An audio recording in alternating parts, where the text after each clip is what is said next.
Olá, graça e paz. Nossa reflexão de hoje é em Atos, capítulo 19, versículos 18 e 19, que nos dizem o seguinte: muitos dos que creram vieram confessando e denunciando publicamente as suas próprias obras. Também muitos dos que haviam praticado artes mágicas, reunindo os seus livros, os queimaram diante de todos. Calculados os seus preços, achou-se que amontoavam a 50.000 denários. Esse texto aqui ele nos fala de arrependimento, de mudança de atitude. Paulo está na cidade de Éfeso. Ali ele chega e encontra um grupo de discípulos, cerca de 12 pessoas estão ali reunidas, mas essas pessoas ainda não haviam sido batizadas, revestidas pelo Espírito Santo. Paulo pergunta a elas em que elas foram batizadas, e elas dizem que foram batizadas apenas no batismo de João. E o batismo de João, do ponto de vista do cristianismo, era apenas um rito introdutório.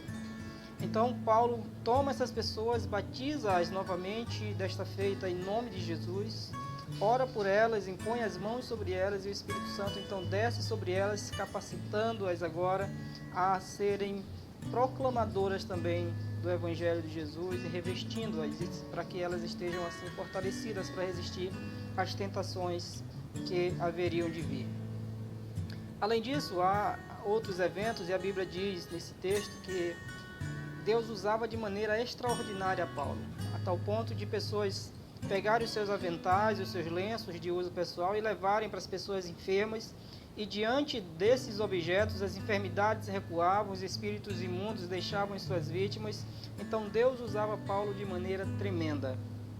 O interessante é que, ao observar isso, um grupo de judeus, 7 ao todo, filhos do sacerdote, do chefe da sinagoga daquela região, eles resolvem tentar imitar a Paulo. E aí eles partem, eles são chamados de exorcistas pelo próprio texto bíblico. Então eles começam aí tentar expulsar demônios em nome de Jesus. E o que eles dizem é para o espírito imundo: eu te esconjuro em nome de Jesus a quem Paulo prega. Interessante é a reação que os espíritos imundos têm diante disso, e falam com eles e dizem: olha, eu conheço Jesus e sei quem é Paulo, mas vocês eu não conheço. Em outras palavras, eles estão dizendo: vocês não têm autoridade nenhuma sobre nós. E aí a Bíblia nos diz que eles são atacados e precisam fugir sem roupas e feridos, para não serem mortos.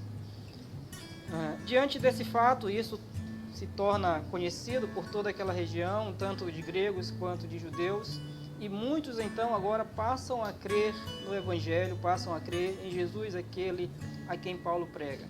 É diante dessa situação que muitos creram, e crendo, vinham confessando os seus pecados, denunciando publicamente as suas próprias obras, os seus próprios pecados, bem como estes outros que praticavam artes mágicas também vieram e queimavam os seus livros. Então nós observamos que o Evangelho, e somente o Evangelho, tem poder de transformação. Não há imitações, não há um Evangelho paralelo. Somente o Evangelho de Jesus é capaz de causar transformação no coração do homem. Não se deixe enganar por um Evangelho que seja parecido com o Evangelho de Jesus. Não se deixe enganar por uma mensagem que tenha apenas resquícios do verdadeiro Evangelho. O único Evangelho, a única mensagem que é capaz de transformar vidas, de fazer com que pessoas se arrependam do seu pecado e desfrutem e ganhem uma nova vida, é o Evangelho de Jesus. Se estão te pregando, se estão te ensinando o Evangelho que difere do Evangelho pregado por Paulo, é porque certamente trata-se de um Evangelho falso, trata-se de um Evangelho ineficaz. Então, creia no verdadeiro Evangelho, somente Jesus, somente o poder que há no nome de Jesus e no seu sacrifício é que pode transformar vidas. Que Deus em Cristo nos abençoe.